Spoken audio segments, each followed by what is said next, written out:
Bismillahirrahmanirrahim. Assalamualaikum warahmatullahi wabarakatuh. Innal hamdalillah nahmaduhu wa nasta'inuhu wa nastaghfiruh wa na'udzu billahi min shururi anfusina wa min sayyiati a'malina. Man yahdihillahu fala mudhillalah wa man yudlil fala hadiyalah. Wa ashhadu an la ilaha illallah wahdahu la syarikalah wa ashhadu anna Muhammadan 'abduhu wa rasuluh. يا أيها الذين آمنوا اتقوا الله حق تقاته ولا تموتن إلا وأنتم مسلمون أما بعد. Insyaallah pada hari ini kita akan meneruskan lagi tadabbur Al-Quran.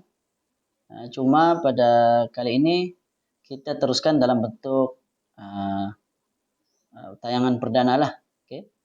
Jadi ini merupakan kali yang kedua kita buat tayangan perdana di YouTube, dan insyaallah akan ada soalan akan diberikan di dalam grup nanti. Jadi tadabbur kita pada kali ini adalah surah Al-Baqarah ayat yang terakhir. Okay.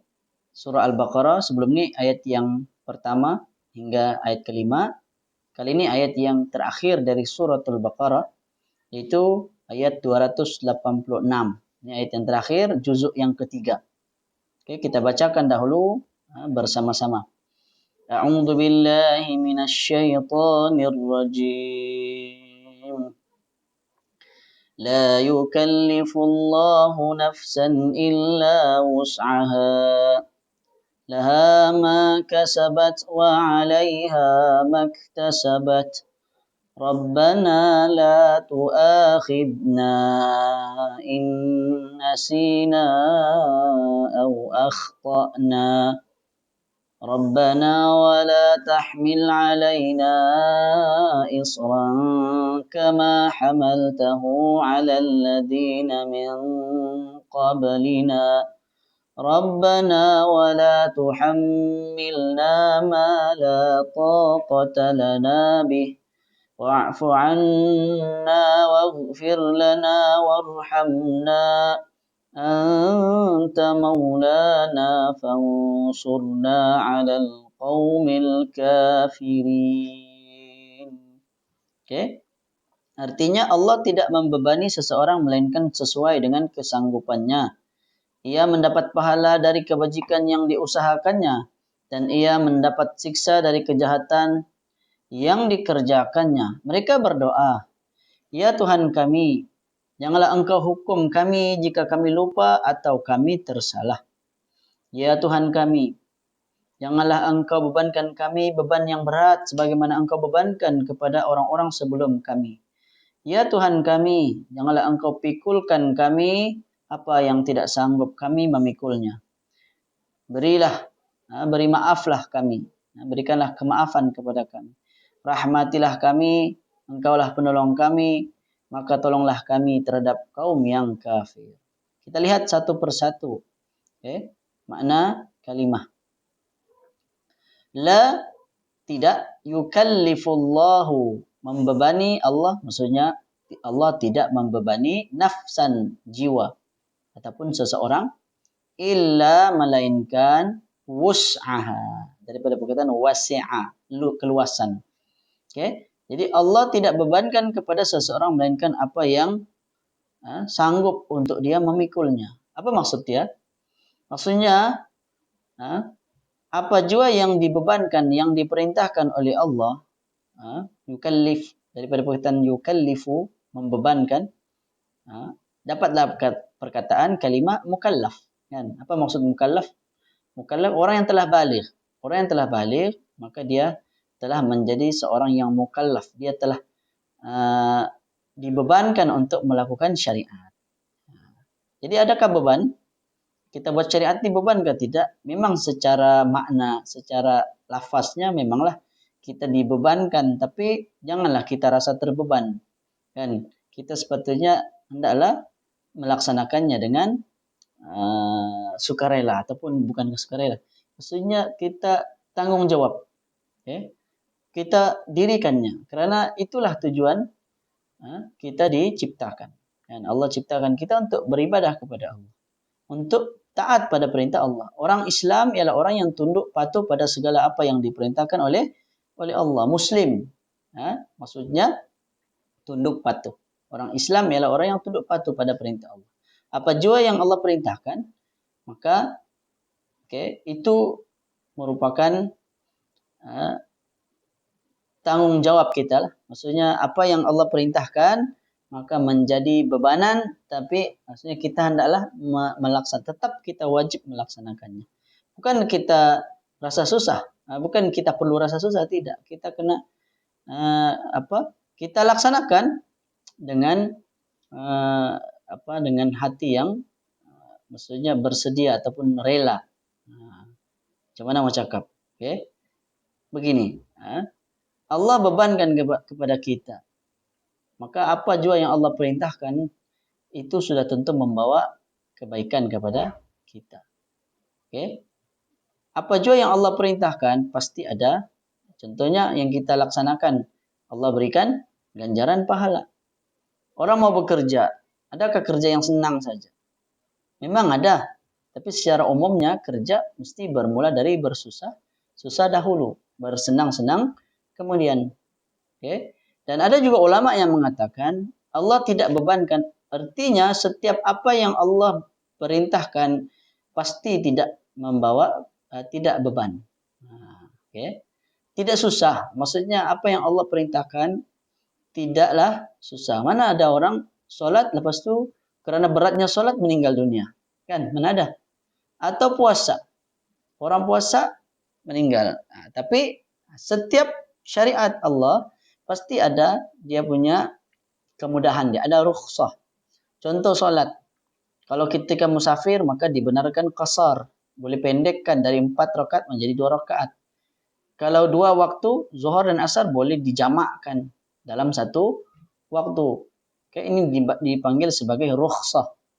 Kelonggaran, keringanan yang Allah berikan. Kalau berpuasa, orang yang berpuasa dan dia sedang bermusafir, maka ada kelonggaran untuk dia tidak berpuasa. Kerana waktu itu ada hari kesukaran, maka hendaklah diganti pada hari yang lain. Maka begitulah syariat Islam. Dia ada keanjalan dia.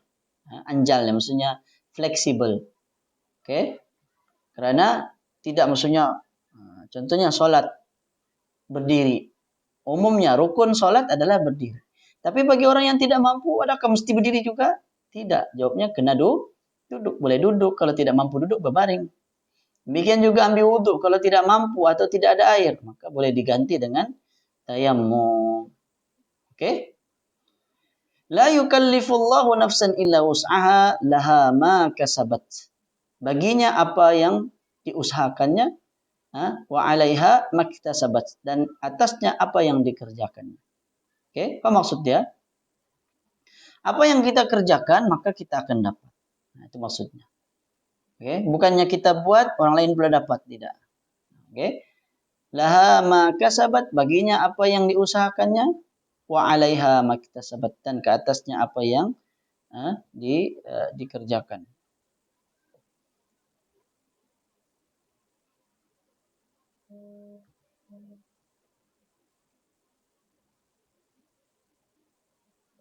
Jadi kalau dari dalam tafsir Muyassar, yang sempat saya rujuk hanya tafsir Muyassar, dia kata siapa yang melakukan kebaikan maka dia mendapatkan balasan kebaikan. Jadi apa jua balasan kebaikan yang kita laksanakan, maka pasti kita akan dapatkan hasilnya tersebut.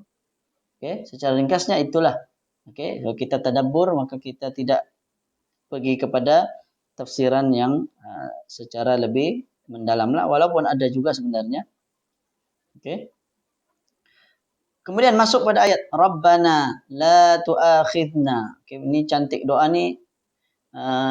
Boleh juga kita baca ataupun doa ni biasanya orang baca ketika berzikir kan, lepas solat. Cuma sebenarnya yang sahihnya bacaan 2 ayat terakhir dari surah Al-Baqarah itu sunnah dibaca sebelum tidur. Maksudnya zikir malam, bukan sebelum tidur baru baca. Maksudnya start dari selepas sembahyang Isya, kita boleh sudah berzikir dengan membaca ayat ini. Maksudnya tempo selepas Isya itu panjang. Kan? Selagi kita belum tidur, selagi itu ini adalah merupakan zikir yang boleh kita baca selain surah Al-Mulk atau ada mungkin bacaan-bacaan yang lain juga. Oke? Jadi Rabbana la tu'akhidna, wahai Tuhan kami, jangan Engkau hukumkan kami.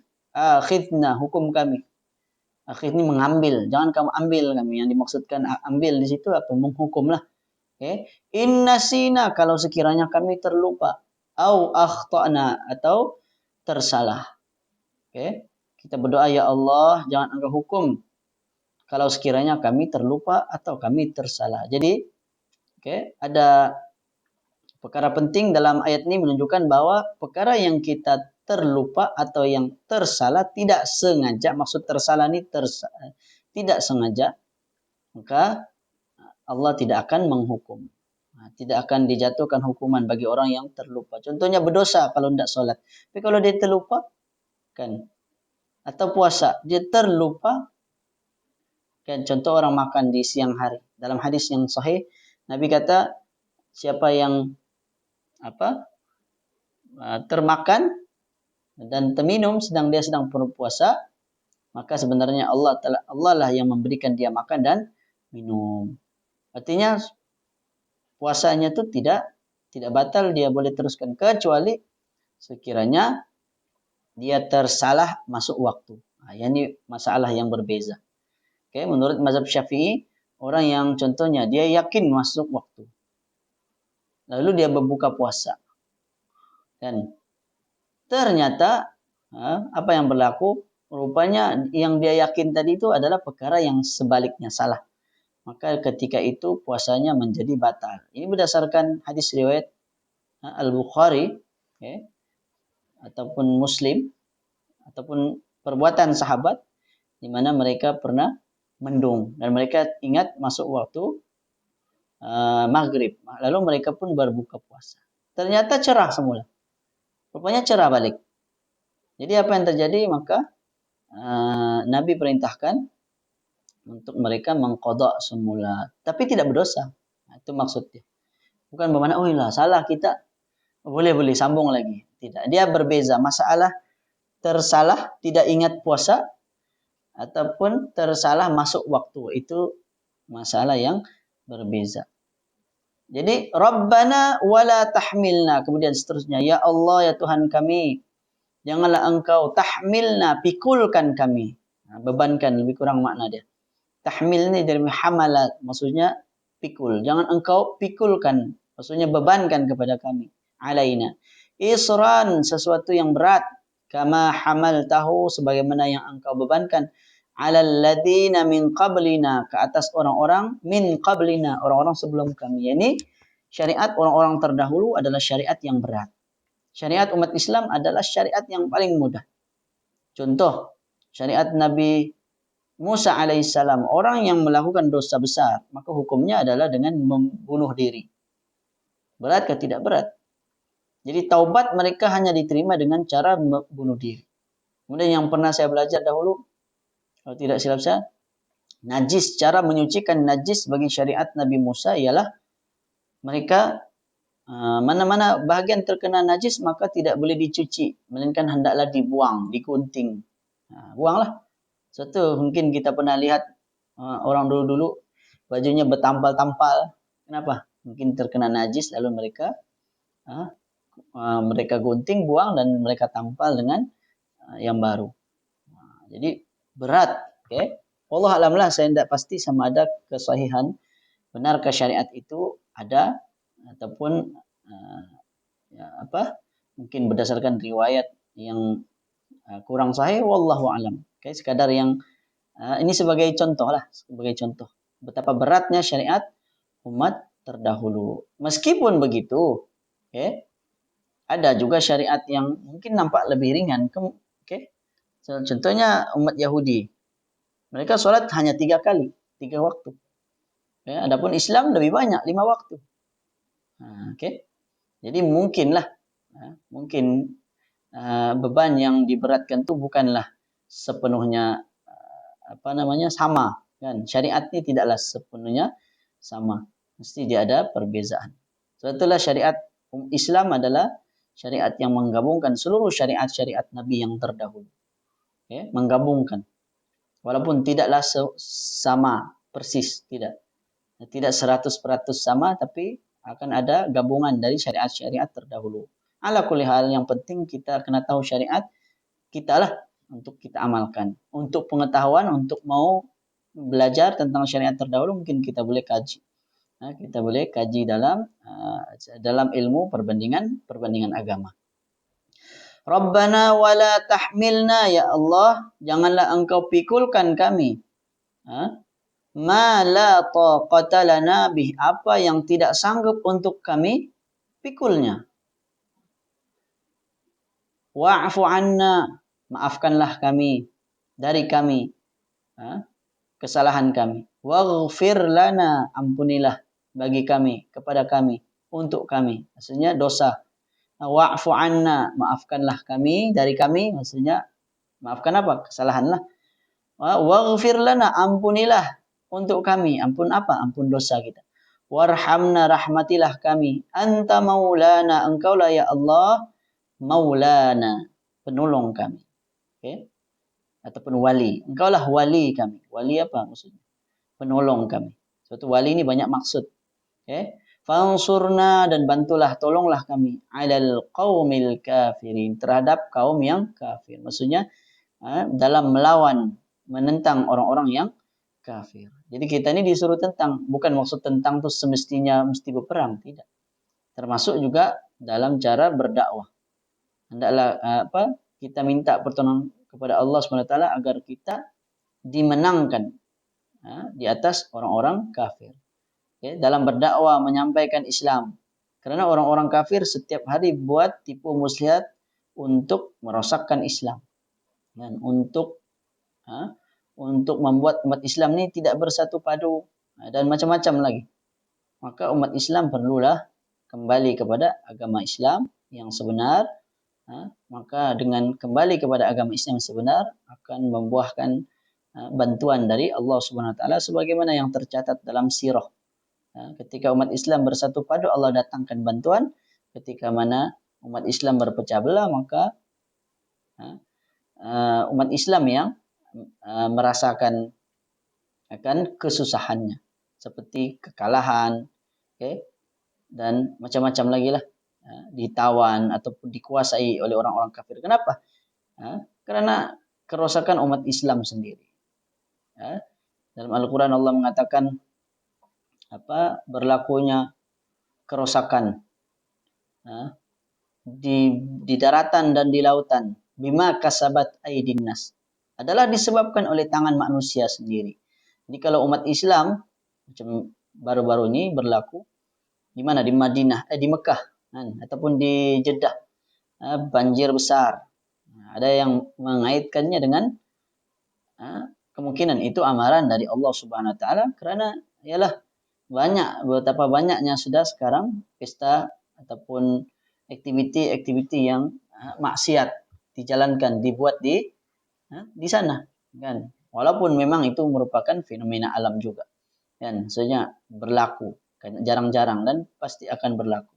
Tapi apa aja yang berlaku sebenarnya pasti ada hikmahnya. Mungkin itu merupakan peringatan dari Allah. Sebagaimana berlaku ke atas kita juga umat Islam di Malaysia, kadang-kadang berlaku banjir. Mungkin juga itu semua merupakan peringatan dari Allah ataupun merupakan ujian dari Allah Subhanahu Wa Taala apabila kita bersabar di atas ujian tersebut, maka kita akan diberikan pahala bagi orang yang bersabar, diangkat derajatnya, kan? Dan dihapuskan, dihilangkan dosa-dosa mereka. Adapun orang yang tidak sabar, maka mereka akan diberikan hukuman ataupun berdosalah jika kita tidak bersabar di atas apa yang berlaku menimpa ke atas kita. Jadi dalam dunia ini sebenarnya tidak lari dari 3 saja. Okay? Sebagaimana kata para ulama, tanda-tanda kebahagiaan itu ada 3. Apa dia? Ketika diberi nikmat, maka dia bersyukur. Okay? Ketika diuji, maka dia bersabar. Ketika melakukan dosa, maka dia kembali bertaubat kepada Allah Subhanahu Wa Taala. Jadi 3 ini Ini saja yang kita hadapi di dunia ini. Okay? Maka orang yang hadapi dengan tiga cara, kalau dia diberi nikmat, dia bersyukur, dia diuji, dia bersabar. Jika dia melakukan dosa, maka dia memohon keampunan kepada Allah Subhanahu Wa Taala, maka dialah orang yang paling bahagia. Okay? Jadi saya kira cukup dahulu itu saja untuk tadabbur kita pada kali ini. Mudah-mudahan ada manfaatnya. Aku qouli hadza wa astaghfirullahal azim li wa lakum wa sallallahu ala nabiyyina Muhammad wa ala alihi wa sahbihi wa baraka wa sallam. Assalamualaikum warahmatullahi wabarakatuh.